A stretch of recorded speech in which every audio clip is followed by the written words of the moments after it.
Welcome to this explainer. If you're looking to step onto the dance floor in the Windy City, you are in exactly the right place. Today, we're breaking down the ultimate, actionable playbook for finding a ballroom dance partner right here in Chicago. I'm honestly thrilled to guide you through this because finding the right partner, it literally changes everything about your dance journey. And having a structured approach is what makes all the difference. Okay, let's dive into this. There's this massive myth out there that finding a partner is basically just a giant scheduling puzzle, right? Like, you're just trying to magically match your free Tuesday nights with someone else's. Well, let's completely pivot that mindset right now. The reality, it is entirely about integrating yourself into the right local dance ecosystem. In Chicago, your best results definitely won't come from staring at a spreadsheet. They're going to come from actually seeking out venues and events that are specifically designed for open partners, social practice, and structured introductions. So here's our step-by-step roadmap for today's explainer.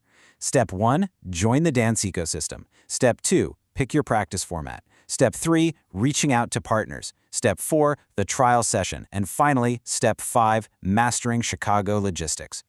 Let's jump right into Step 1, joining that dance ecosystem. You're going to want to start with partner-friendly studios. Think of this as your personal cheat sheet.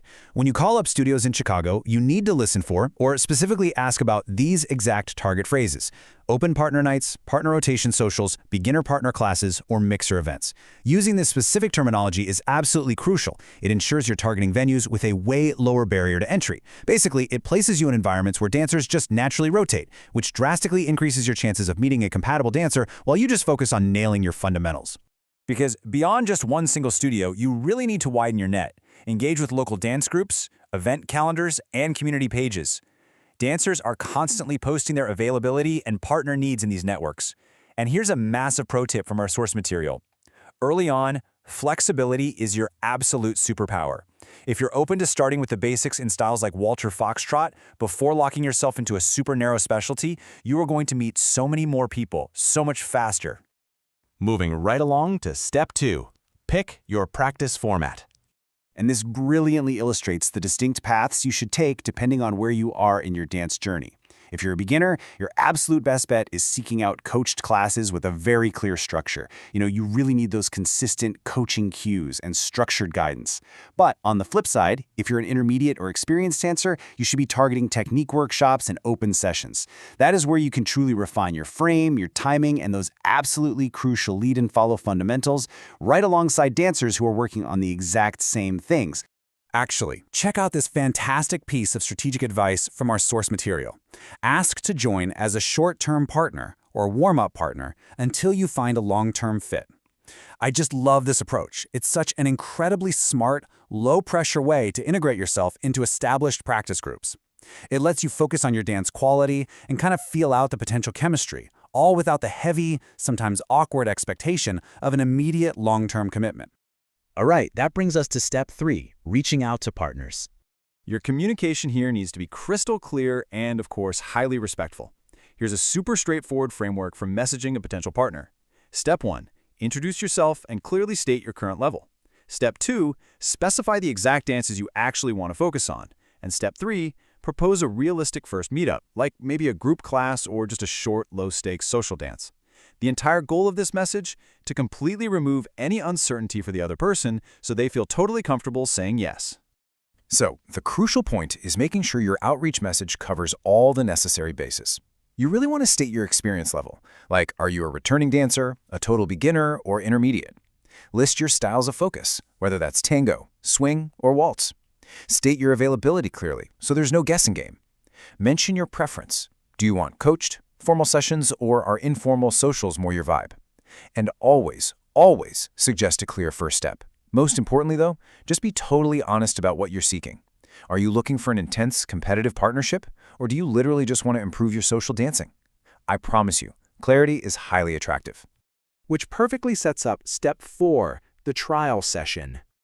Now, what's really interesting about this slide is how it redefines what makes a good partner.